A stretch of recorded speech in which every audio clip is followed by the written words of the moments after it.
pour faire en sorte que la réussite actuelle de l'Afrique au sein de ce monde football mondial ne soit pas un coup d'échec. Personally, I'm also part of them, so I have to speak. And myself, I've done a lot of things through all these years. Personally, for sponsorship, maybe you want to do an event, you go for sponsorship, and people will say, oh, you play to the highest level, you have money, so helping ourselves, supporting ourselves in these things. Okay, right now, what are you doing for the next generation? I've seen Shady.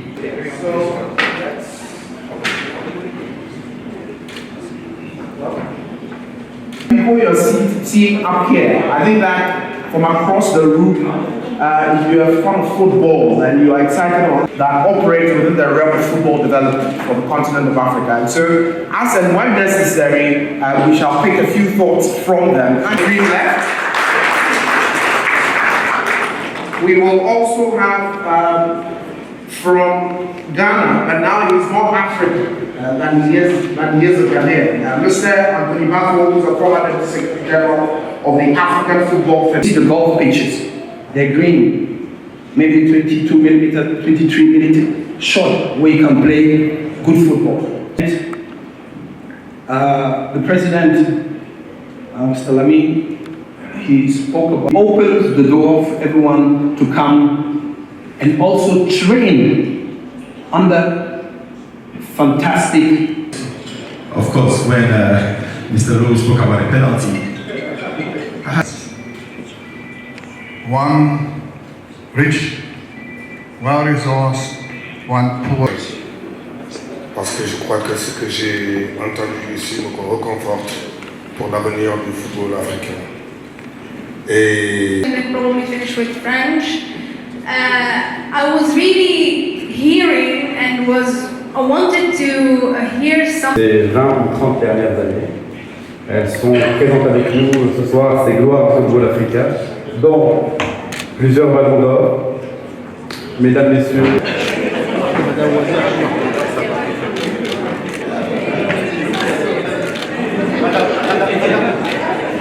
Bonjour, je m'appelle Anthony Bafo, ancien ex-international du Ghana et aussi ancien secrétaire général adjoint chargé de football et développement et ravi d'être au Maroc.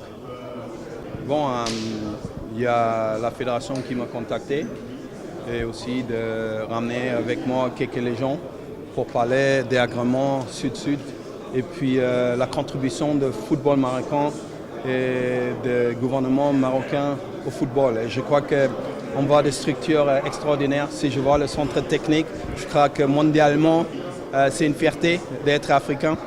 Et il y a 3 semaines, j'étais au centre technique parce que je fais aussi la consultance au niveau de l'identification des talents pour la FIFA.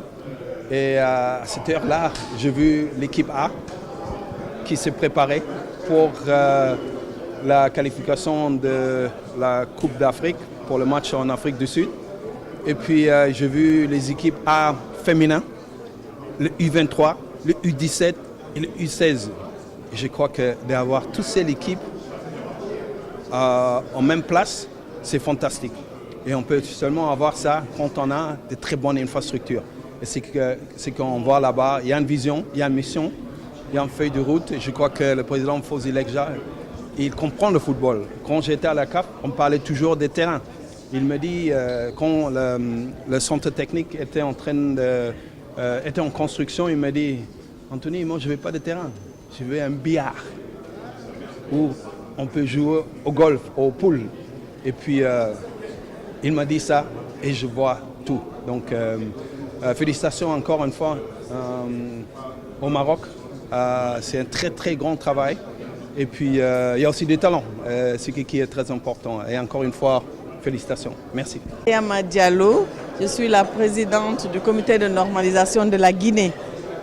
Je remercie le Maroc pour tout ce qu'il fait pour le continent africain aujourd'hui, pour la promotion du football, et qui met ses stades, ses installations et ses formateurs pour les Africains qui malheureusement n'ont pas encore les possibilités de le faire dans leur pays, et mon pays en fait partie. Et c'est la raison pour laquelle j'ai proposé un think tank qui prenne naissance ici au Maroc, où nous allons, avec tous les anciens joueurs, avoir un creuset de réflexion pour la promotion du football dans le continent africain. Comment on peut, à partir de tous les talents passés, présents et qui vont venir, comment nous allons pousser le football à être le creuset du développement, un levier de développement pour une prospérité partagée en Afrique. Je pense que le Maroc aujourd'hui est en mesure de jouer ce rôle de leadership.